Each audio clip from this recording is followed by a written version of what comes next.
Kisah dua pemancing hebat. Sahabat langit, selamat mendengar kembali kisah-kisah inspiratif untuk memotivasi diri ataupun untuk meluruskan jalan hidup.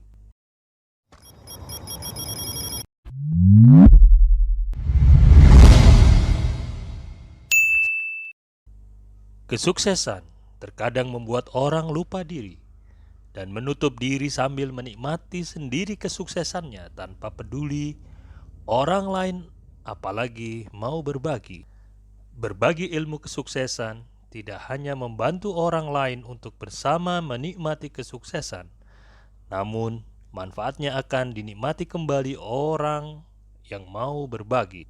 Manfaatnya bukan hanya dari segi material, namun dari segi spiritual, yaitu akan mendatangkan kebahagiaan dengan bertambahnya teman dan persaudaraan serta rasa nyaman dan damai.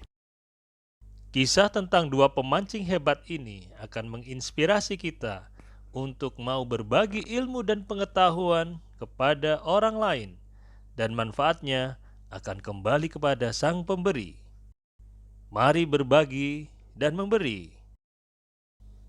Kisah ini saya dengar dari sebuah radio FM di Jakarta sewaktu saya berangkat ke kantor beberapa waktu silam. Dikisahkan di sebuah daerah ada dua orang pemancing hebat, dan kehebatannya ini dikenal luas di daerahnya. Saking hebatnya, kedua pemancing ini ibarat tanpa umpan pun mereka tetap mendapatkan ikan. Kedua pemancing ini sama-sama hebat dan tak tertandingi, dan selalu mendapatkan ikan yang banyak. Diceritakan suatu saat ada sebuah kejadian yang dialami oleh kedua pemancing hebat tersebut. Sebut saja pemancing A dan pemancing B. Ketika keduanya tengah asik memancing di sebuah danau, dan seperti biasanya mereka berdua telah mendapatkan ikan yang banyak.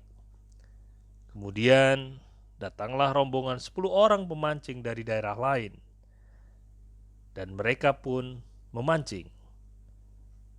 2-3 jam kemudian, tanpa satu pun ikan terkait di pancingan mereka. Sedangkan di sebelah mereka, kedua pemancing hebat itu terus mendapatkan ikan. Ke-10 orang tersebut akhirnya menyerah dan berpikir untuk belajar pada kedua pemancing hebat tersebut. Akhirnya, salah seorang dari mereka memberanikan diri untuk menyampaikan niatnya untuk belajar pada pemancing A. Tetapi keinginan mereka tidak direspon dengan baik. Pemancing A terlihat kurang senang menerima mereka dan merasa terganggu dengan kehadiran para pemancing amatir ini. Kemudian salah seorang dari mereka beralih ke pemancing B dan mengutarakan keinginan mereka untuk belajar memancing. Pemancing B menunjukkan sikap yang berbeda dengan pemancing A, yaitu sikap senang dan terbuka. Ia bersedia menjelaskan teknik memancing yang baik kepada ke-10 pemancing lainnya, dengan syarat masing-masing di antara mereka harus memberikan seekor ikan kepada B sebagai bonus jika masing-masing di antara mereka mendapatkan 10 ekor ikan. Tetapi jika jumlah ikan tangkapan masing-masing di antara mereka kurang dari 10 ekor, maka mereka tidak perlu memberikan apapun kepada pemancing B. Persyaratan tersebut mereka setujui, dan mereka dengan cepat belajar teknik memancing yang baik kepada B. Dalam waktu 2 jam, masing-masing di antara pemancing itu mendapatkan sedikitnya sebakul ikan. Otomatis si B mendapatkan banyak keuntungan, di samping mendapatkan bonus ikan dari masing-masing pemancing bimbingannya.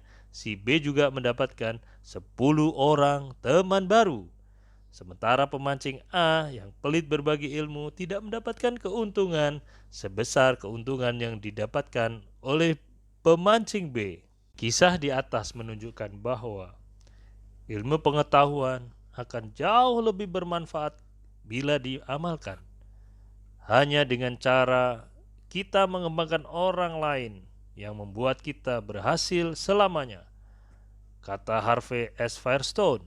Karena tindakan tersebut, di samping menjadikan kita lebih menguasai ilmu pengetahuan, kita juga mendapatkan keuntungan dari segi finansial, pengembangan hubungan sosial, dan lain sebagainya. Jika Anda membantu lebih banyak orang untuk mencapai impiannya, impian Anda akan tercapai. Imbu Zig Ziglar, seorang motivator ternama di Amerika Serikat. Bentuk pemberian tidak harus berupa uang, ilmu pengetahuan, dan lain sebagainya, melainkan juga dalam bentuk kasih sayang, perhatian, loyalitas, motivasi, bimbingan, dan lain sebagainya semampu yang dapat kita berikan. Make yourself necessary to somebody. Jadikan dirimu berarti bagi orang lain, kata Ralph Waldo Emerson. Kebiasaan memberi seperti itu, selain memudahkan kita memperluas jalinan hubungan sosial, tetapi juga membangun optimisme karena merasa kehidupan kita jauh lebih berarti.